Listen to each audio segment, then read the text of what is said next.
The room was quiet, almost too quiet. For the first time since arriving on this strange alien world, Daniel could hear his own breathing without the background noise of guards marching or machines humming. The walls of his guest chamber were carved from some kind of dark stone, smooth and polished, decorated with faint silver markings that shimmered under the soft light. He sat on the edge of the bed, wondering how he had ended up in the middle of a palace that belonged to a people he barely understood. His assignment had been simple at first. He was a pilot and a mechanic, part of a trade mission meant to deliver supplies and establish friendly contact.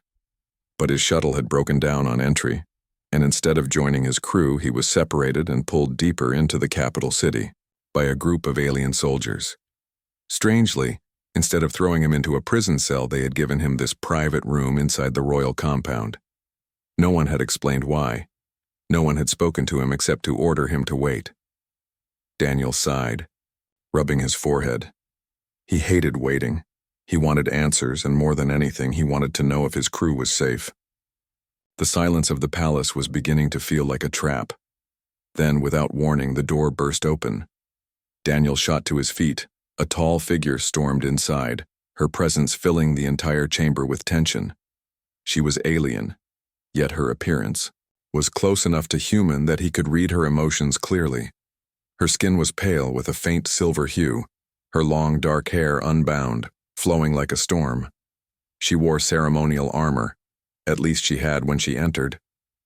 In a single furious motion, she tore away the heavy shoulder plates and chest pieces, letting them crash to the floor. The sound echoed like thunder in the quiet room. Her golden eyes locked onto his, sharp and demanding. "You," she said in a low, commanding voice. "You will obey me." Daniel froze. He had faced many situations before, broken engines, hostile smugglers, even the vacuum of space. But nothing had prepared him for this. The intensity in her tone was not a request.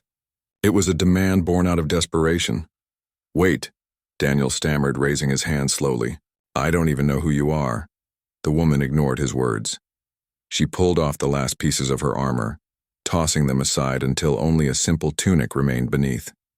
She stood tall and unyielding, breathing heavily as though she had run a long distance. "You are the human," she said, her voice both accusing and relieved. "The one they brought here. I was told you survived." "Good." Daniel frowned, his mind racing. She knew who he was. That meant she had been watching, or at least listening.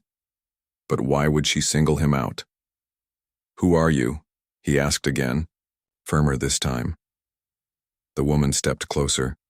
Her movements were quick and sharp like a predator circling prey, but there was also something else in her posture, a hint of urgency, even fear. "I am Kailara," she said finally. "Daughter of the High Seat, warrior of the royal line, and tonight I cast away my chains." Daniel blinked. The words sounded like a declaration, something rehearsed and deeply important, but he still didn't understand why she had stormed into his room to say them. "You chose the wrong guy," he muttered under his breath. Her eyes narrowed. "No, I chose exactly who I needed." Before Daniel could respond, Kailara lifted a hand and pointed at him. "By our law, when I break my armor in front of a witness, I bind that witness to my cause. You are now sworn to me, whether you want it or not." Daniel felt his mouth go dry. "Sworn to you? I didn't agree to anything." "You don't have to," Kailara said coldly. "It is already done. Your presence here, your silence, your breath in this chamber, it seals the oath. From this moment, you belong to my side." The words struck him like a shockwave. He had no idea if she was bluffing, if this was some alien superstition, or if she truly believed it. But the look in her eyes told him she wasn't playing games. Daniel took a careful step back. "Listen, Kailara, I don't know what kind of fight you're in, but I'm just trying to survive here. I'm not part of your war, your throne, or whatever this is." Her jaw tightened, and for the first time, Daniel noticed the faint tremble in her hands. She wasn't just fierce, she was desperate. You think you have a choice? She asked, her tone sharp as a blade. When the guards come, they will ask why I am here. If you hand me over, they will execute me before sunrise. If you remain silent, you are already guilty with me. Either way, your fate is tied to mine. The reality of the situation began to sink in. Daniel's stomach knotted. He had thought he was a guest, maybe even a hostage, but now he realized he was caught in something bigger. Whatever Kaylara had done, it had forced her to take a risk so bold that she barged into the room of a stranger from another world. Why me? He asked quietly. Kaylara's gaze softened just enough to reveal the truth beneath her fury. Because you are human, and humans are not bound by the same control that chains the rest of us. You are my only chance. Daniel stood there in silence, his heart pounding in his chest. He didn't understand half of what she meant, but he understood one thing clearly. From the moment she tore off her armor and made her declaration, his life had changed. The sound of footsteps echoed down the hall. Kaylara's head snapped toward the door, her body tense like a cornered animal. She looked back at him, her eyes burning with determination. They are coming, she whispered urgently. Decide now, human. Will you betray me, or will you obey? Daniel's breath caught in his throat. He had seconds to choose, and whichever path he took, there was no turning back. The footsteps grew louder in the hallway, sharp and disciplined. Daniel felt his chest tighten as he looked at the tall, alien woman standing before him. Kaylara's eyes did not waver. She waited for his answer with the kind of intensity that could cut through steel. Daniel had only seconds. He thought of his crew, lost somewhere out in the city, maybe even captured like him. If he betrayed her now, maybe the guards would reward him with freedom. Maybe he could find his way back. But as he looked at Kaylara, he realized something unsettling. If she was right, if humans were truly immune to whatever control she spoke about, then he was not just a bystander. He was a piece in a larger game. The door rattled as someone tried to open it. Kaylara pressed closer, her voice a sharp whisper. Choose, human. With me, or against me. Daniel clenched his fists. He had no reason to trust her, but he had. Even less reason to trust the guards who had locked him away. Fine, he said quickly. I'll help you, but you'd better explain what's going on. Kaylara's lips curled into the faintest hint of relief. Good. The door opened wide, and 3 alien guards stepped inside, their armor polished and their spears glowing faintly with energy. The lead guard scanned the room, his expression suspicious. Your Highness, he said, his voice low but firm, you are not supposed to be here. Daniel froze. Highness? Kaylara straightened her back, her expression cold and regal. Do not question me, she said sharply. I was inspecting the human. The guard's eyes flicked to Daniel, then back to her. You were ordered to remain in the council chamber. If the elders discover... Kaylara cut him off with a glare. The elders do not control me. For a moment, silence hung heavy in the air. The guards shifted uneasily, unsure of how to respond. Then the lead one bowed his head slightly. Very well. We will report your presence as unrecorded. But if the council asks questions, they will not, Kaylara said firmly. The guards exchanged glances but did not press further. With stiff movements, they turned and left the room, closing the door behind them. Daniel exhaled, realizing he had been holding his breath. His heart still pounded from the risk they had just taken. What was that? He asked in disbelief. They called you Highness. Are you royalty? Kaylara turned to him slowly. Her face, which had been stone hard in front of the guards, now revealed a crack of vulnerability. Yes, I am heir to the throne, daughter of the high seat. But do not mistake that for power. In this palace, titles are cages. Daniel shook his head. He tried to piece together the madness of the last few minutes. You're telling me you're a princess? And you broke into my room because... Why? You want me to play bodyguard for you? Her golden eyes softened. though only slightly. Not bodyguard. Ally. I cannot trust anyone else. Not my guards. Not my council. Not even my own family. They are bound to the old laws, chained by obedience. You are the only one who stands outside it all. Daniel crossed his arms. And what makes me so special? Kelara stepped closer, lowering her voice. Our people have long been controlled by what we call the binding, a mental tether woven into us from birth. It ensures loyalty to the high council, obedience to tradition, and silence against rebellion, but you...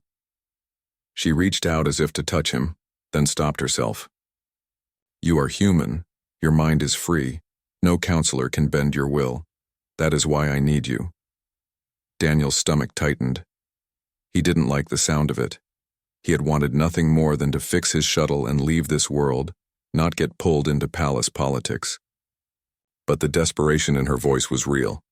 She wasn't asking because she wanted to. She was asking because she had no choice. He shook his head. Look, Kelara, I get that you're in trouble, but I'm no hero. I'm a pilot, a mechanic. I can barely keep myself alive in this place, let alone fight against your whole council. She looked at him steadily, her voice sharp as steel. You underestimate yourself. Humans are stronger than you know. That is why I chose you. Daniel wanted to argue, but the determination in her eyes silenced him. He realized something then. She had risked everything to come into his room tonight.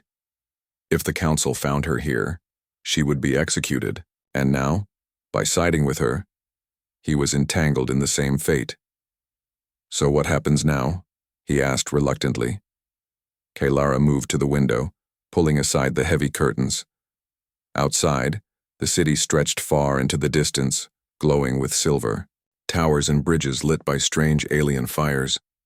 Beyond the beauty, however, Daniel noticed something he hadn't seen before. Patrol ships circling the sky, searchlights cutting across the rooftops. They know I have broken from them, Kelara said quietly. They will tighten their grip.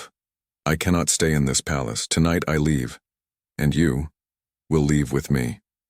Daniel's eyebrows shot up. You want me to escape with you? You gave me your word, Kelara replied. You chose. Now, you must obey. Daniel groaned. He hadn't realized what agreeing to help would mean so quickly. He rubbed the back of his neck, glancing toward the door. This is insane. How do you expect us to get out of here? They're guarding every exit. Kelara turned, and for the first time, Daniel saw a small spark of a smile. It wasn't one of joy, but of defiance. I have a way, but it requires trust. Daniel swallowed hard. Trust. That word again. He barely knew her, yet she was dragging him deeper into danger with every sentence. And yet, part of him felt alive for the first time since his crash. She stepped closer until her golden eyes locked with his. If you stay here, you will die. If you come with me, you may still die. But you may also live and change everything. The conviction in her words struck him deeply. He realized that despite all his doubts, part of him wanted to see this through. All right, he said. Finally, I'll go with you. But when this is over, you're going to explain everything. No more riddles. Kelara nodded once. Agreed. She moved quickly to a hidden panel near the wall and pressed her palm against it. To Daniel's surprise, the stone slid open, revealing a narrow passageway lit by faint blue lights. A secret tunnel. This leads beneath the palace, she explained. Few know of it. It will take us outside the city walls if we move fast enough. Daniel stared into the dark tunnel, then back at her. And if we don't move fast enough? Her expression hardened. Then we will be hunted. And neither of us will live to see dawn. Daniel took a deep breath. He had no idea what tomorrow would bring, but one thing was certain. His quiet night of waiting was over. With one last glance at the room he had thought was safe, Daniel followed Kelara into the shadows of the tunnel, his footsteps echoing beside hers. The tunnel stretched long and narrow, its walls glowing faintly with strips of blue crystal. The air was cooler here, heavy with the scent of earth and old stone. Daniel moved carefully, his footsteps echoing beside Kalara's. He kept glancing, over his shoulder, expecting guards to burst through the hidden door at any second. "Are you sure they don't know about this passage?" he asked, his voice low. Kalara walked ahead without slowing down. "Only the royal family and a handful of architects knew. The council believes these tunnels were sealed long ago, but I have used them before." Her confidence was steady, yet Daniel could still sense the weight in her words. This wasn't just escape, it was rebellion. Every step she took down this tunnel was one further away from her throne, and closer to open war with her own people. The tunnel turned sharply downward, and Daniel had to steady himself against the smooth wall. "So this leads outside the city. Walls?" Kalara nodded. "To the old river caves. From there we can reach the outer settlements. I know people who still resist the council's control." Daniel hesitated. "Resist? You mean there are others like you?" Kalara's golden eyes flicked back at him, her voice carrying a quiet edge. "There are always those who resist, but they are scattered, silenced, hunted. Alone they cannot fight.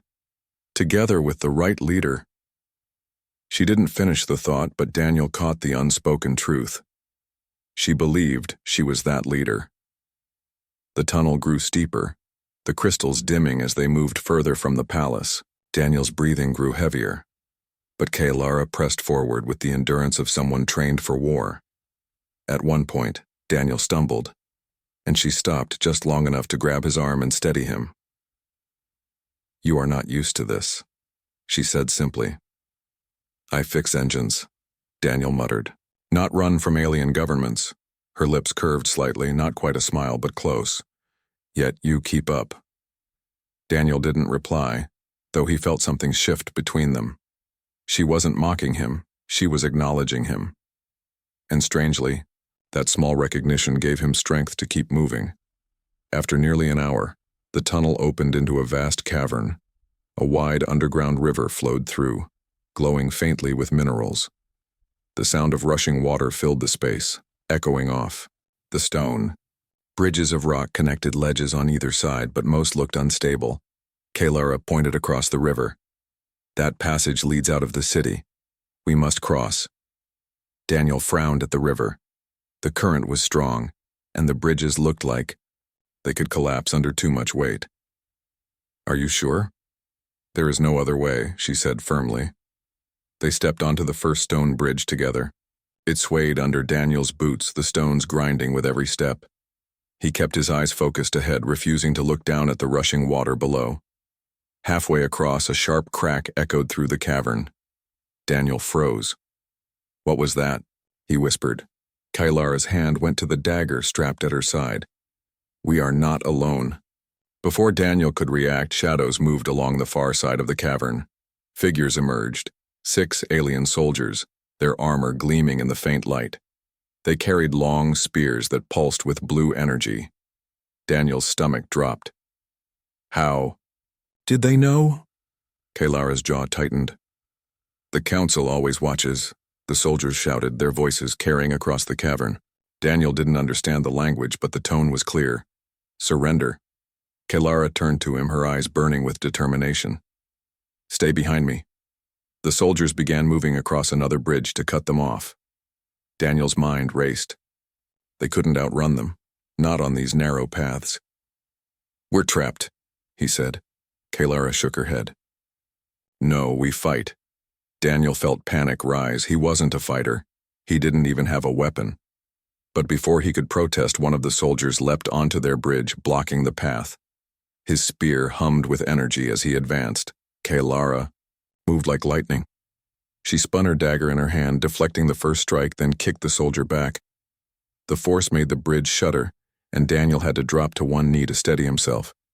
2 more soldiers jumped onto the bridge, behind them, cutting off retreat.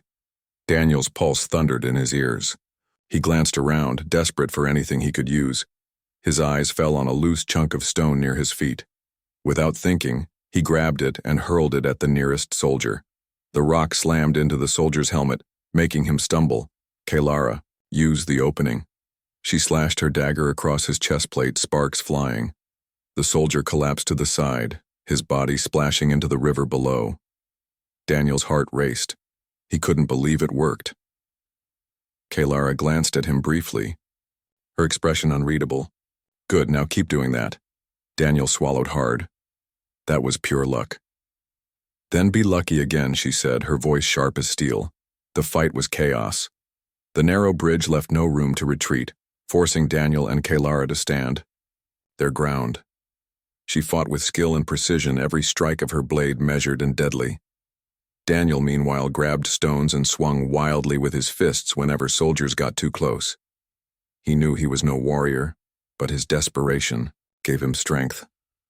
One soldier lunged at him, spear aimed for his chest.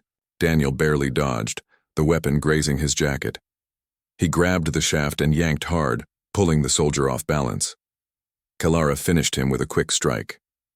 But there were still too many. The bridge shook violently as another soldier charged. Cracks spread along the stone. Daniel's eyes widened. The bridge! Kalara realized it too. Jump! She shouted. Before Daniel could question her, she grabbed his arm and leapt. Together they plunged into the cold, rushing water below. The current swept them away, dragging them under before hurling them downstream. Daniel struggled for air, his limbs thrashing, but Kalara's grip on his arm never loosened. Finally, the current spit them out into a calmer pool further down the cavern. Daniel gasped for breath, pulling himself onto a rock ledge. Kalara climbed up beside him, soaked but unshaken. Daniel collapsed onto his back, panting. You call that a plan? Kalara squeezed water from her hair, her expression calm despite the chaos they had just survived. We are alive. That is enough. Daniel let out a strained laugh. Barely. For the first time, Kalara actually smiled. It was small, faint, but real. You fought well, for someone who claims not to be a warrior. Daniel shook his head. I got lucky, remember? Luck is a kind of strength, she replied. Daniel turned to look at her. For all her pride and sharpness, he could see something else now, a quiet respect. She had expected him to hide, to falter, but he hadn't. He had stood beside her, even when he was terrified. Their eyes met, and for a brief moment, the noise of the river faded. Kalara finally looked away, her voice steady again. We must keep moving. The exit is near. Daniel groaned, pushing himself back to his feet. His muscles ached, his chest burned, but he nodded. Lead the way. Together, they followed the river toward the faint glimmer of moonlight in the distance. The moonlight struck the cavern's mouth as Daniel and Kalara finally stumbled out into the open night. The cold air hit Daniel's lungs like a shock, clean and sharp after the heavy dampness of the tunnels. He leaned against a boulder, dripping wet, his muscles screaming with exhaustion. Kalara, though equally soaked, moved with steady grace. She scanned the tree line of the alien forest before them, her golden eyes glowing faintly under the pale light. Her tunic clung to her frame, but she didn't seem to notice. She was focused only on the horizon, on escape. Daniel collapsed to the ground, sitting heavily on the dirt. Remind me never to take shortcuts through rivers again, he muttered, brushing wet hair from his face. Kalara didn't answer right away. She crouched, running her hand across the soil, as if testing its firmness. Finally, she spoke, her voice quieter than usual. We have bought ourselves some time, but not much. The council will not stop hunting us. Daniel leaned back against the boulder, his chest still rising and falling from the effort of swimming. You keep saying council like they're the enemy. But aren't they your people? Your advisors? Shouldn't they be on your side? Kalara's jaw tightened. She looked at him with an expression that was part bitterness, part sorrow. They were meant to be, but the council no longer serves the throne. They serve only themselves, and the binding. Daniel frowned. You keep mentioning that. The binding. What exactly is it? For a long moment, Kalara didn't speak. She gazed at the forest, at the glowing lights of distant insects drifting between the trees. Then she sat down across from him, her back straight, even in weariness. The binding, she said slowly, is not chains of iron or stone. It is chains of the mind. From the moment our children are born, the council weaves a tether into them, a silent command that grows stronger as they grow older. It ensures loyalty to the council's decrees, obedience to their laws, and silence against their corruption. Daniel's eyes widened. You mean mind control? Kalara nodded grimly. Yes, most do not even realize it. They believe their obedience is natural, that their loyalty is choice. But it is not. It is stolen from them before they can even speak. Daniel felt a chill run down his spine. That's horrifying. Kalara's gaze hardened. It is why no rebellion has ever succeeded. Any spark of defiance is smothered by the binding. The council does not fear armies. They fear free will. That is why they fear me. Daniel tilted his head. But you said you're the heir. Wouldn't you be bound too? Her golden eyes darkened, shadowed by memory. I am. I feel its weight, every day. Commands that whisper at the edges of my thoughts. Orders to obey, to kneel, to remain silent. But something in me resists. I do not know why. Perhaps the binding is weaker in me. Perhaps it is broken. Whatever the reason, the council fears what I might become if I fully defy them. Daniel leaned forward, his exhaustion momentarily forgotten. And that's where I come in, because I'm human, because they can't control me. Kalara nodded once. Yes, you stand outside their chains. That is why I stormed into your room. That is why I tore away my armor before you. I needed a witness who could not be silenced, someone who could stand by me and not fall under their sway. Daniel rubbed the back of his neck. The weight of her words pressed on him like stone. He had thought she was dramatic, maybe even reckless. But now he saw the truth. She wasn't reckless, she was desperate. Why me, though? He asked quietly. Out of all the humans they could have taken, why did you choose me? Kalara's eyes softened just slightly. Because you are not like the others I have seen. You do not bow easily.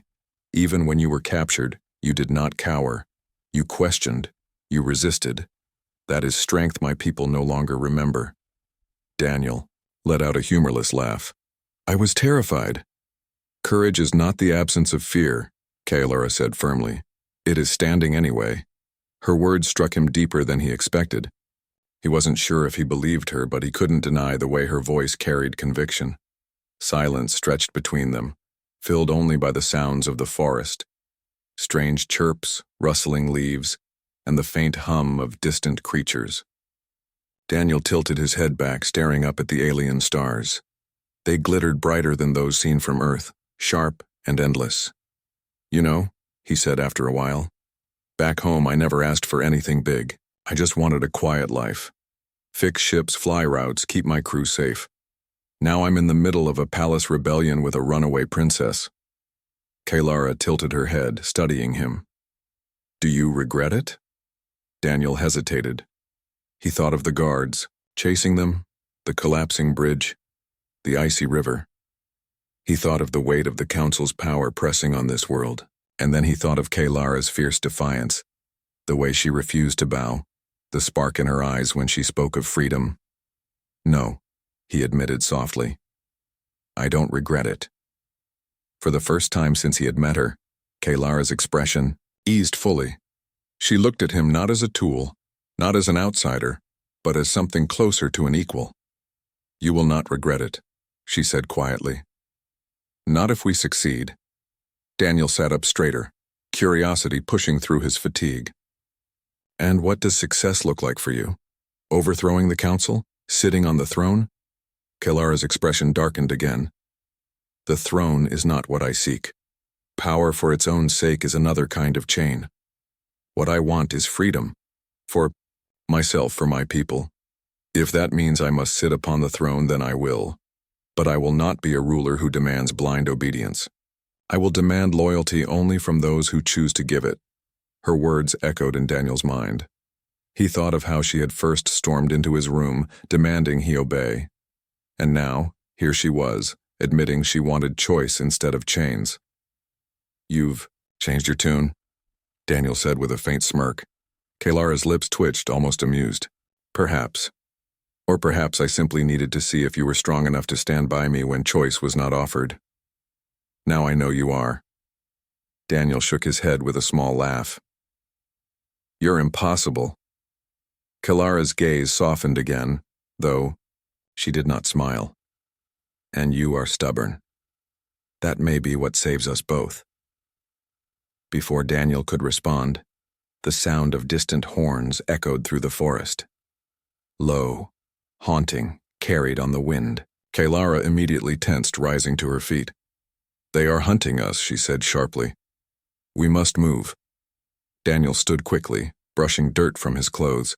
His exhaustion was replaced with adrenaline once again. "Where do we go?" Kalara pointed toward the distant hills. "There are villages beyond the forest. If we reach them, we may find allies. But the journey will not be easy." Daniel gave a dry chuckle. "Nothing about this has been easy." Kalara's golden eyes gleamed with determination. "Then let us endure." They set off into the forest together, moving quickly between the trees as the horns grew louder behind them. The night stretched wide and dangerous, but neither looked back. For Daniel, the weight of choice pressed heavy on his shoulders. He had agreed to obey her once, out of desperation. But now, as he followed Kalara into the unknown, he realized something else. He wasn't obeying out of fear anymore. He was obeying because he believed. The forest stretched endlessly, its branches whispering with the wind as Kalara and Daniel pressed onward. Hours had passed since they escaped the cavern, and now the horns behind them grew faint. Daniel's legs ached, but he forced himself to keep pace with Kalara's determined stride. The first glow of dawn began to creep through the treetops. The alien sky shifted from deep indigo to a pale silver blue, painting the world in cold light. Daniel rubbed his sore muscles. "You said there were villages out here. Are you sure?" Kalara slowed, scanning the horizon. Her sharp eyes caught movement ahead, smoke rising in thin lines. "Yes, they are near." Daniel followed her gaze. Relief spread through him, but it was short-lived. He noticed the way Kalara's shoulders stiffened, the way her hand tightened around her dagger. "What is it?" he asked. "Smoke that rises at dawn," she said grimly, "is not from hearth fires. It is from war camps." Daniel's relief turned to dread. "You mean they got here before us?" Kalara nodded. "The council is moving. Faster than I thought." They pressed forward cautiously, and soon the village came into view. Small houses of stone and wood clustered together, smoke curling from fires set deliberately to destroy. Figures moved among the ruins, council soldiers, armored and armed, forcing villagers to kneel in rows. Daniel's fists clenched. Kalara's jaw hardened. This is their way, to crush hope before it spreads. Daniel's gut twisted. He wanted to help, but what could two people do against so many? "Kalara," he said softly, "we can't fight them all." Her golden eyes blazed. "We don't have to fight them all. We must fight the right one." Daniel followed her gaze to the center of the ruined village. There, standing tall in ornate armor, was an elder of the council. His presence commanded silence even among the soldiers. His voice boomed like thunder as he spoke to the kneeling villagers. Daniel couldn't understand the language, but the fear in their faces told him enough. Kalara's expression was steel. "That is Elder Vaynar, one of the council's strongest voices. If he falls, the others will falter." Daniel swallowed hard. "So what's the plan?" Kalara turned to him, her voice low but steady. "You are free of the binding. That is your strength. But my people, they cannot resist his commands unless they see another way. We must show them that obedience is not unbreakable." Daniel nodded slowly. You want me to stand up to him? Yes, Kalara said firmly. Stand, resist, and speak where no one else dares. That is how you break chains. Daniel's stomach churned, but he knew she was right. He took a deep breath, trying to steady his nerves. They slipped through the edges of the village, using the smoke for cover. As they drew closer, Daniel felt the weight of the moment pressing on him. Dozens of eyes would soon be watching, their fates hinging on what he did. At last, Kalara stepped forward, her voice cutting through the air like a blade. Enough! Every head turned. The elder's booming voice faltered. The soldiers froze, staring in shock. Kalara walked into the open, her head held high, her presence commanding even without her armor. Daniel followed at her side, his heart hammering in his chest. Kalara, Elder Vaynar said, his tone dripping with disdain. You disgrace yourself appearing here in rebellion. You abandon your council, your throne, your blood. I abandon chains, Kalara shot back. I will not kneel to corruption. I will not serve the binding. Gasps rippled through the villagers. The soldiers shifted uneasily, their hands tightening on their weapons. Vaynar's eyes narrowed. You speak treason. And who is this human you drag into our struggle? Daniel felt every gaze turn to him. His throat tightened. He wanted to shrink back, but Kalara's presence steadied him. He remembered her words. Stand, resist, and speak. He stepped forward. My name is Daniel. I am not one of you. That means you cannot control me. You cannot bend my will. And I will not obey your counsel. The elder sneered. A foreigner, dare speak before me? You are nothing here. Daniel shook his head. Maybe. But I still have something your binding can't touch. Choice. And if I can choose, then so can they. He pointed toward the villagers, their wide eyes fixed on him. They are not slaves. They deserve freedom. And no chain, no command, no counsel can take that away forever. A murmur spread through the crowd. The soldiers faltered, uncertain. For the first time, doubt rippled against the weight of obedience. Vaynar's face twisted with fury. Enough. Bind him. The soldiers moved to seize Daniel, but Kalara stepped in front of him, her dagger flashing. You will not touch him. Vaynar raised his hand, his voice booming with unnatural power. The soldiers stiffened, their eyes glazing as the binding surged through them. One by one, they turned their weapons toward Kalara and Daniel.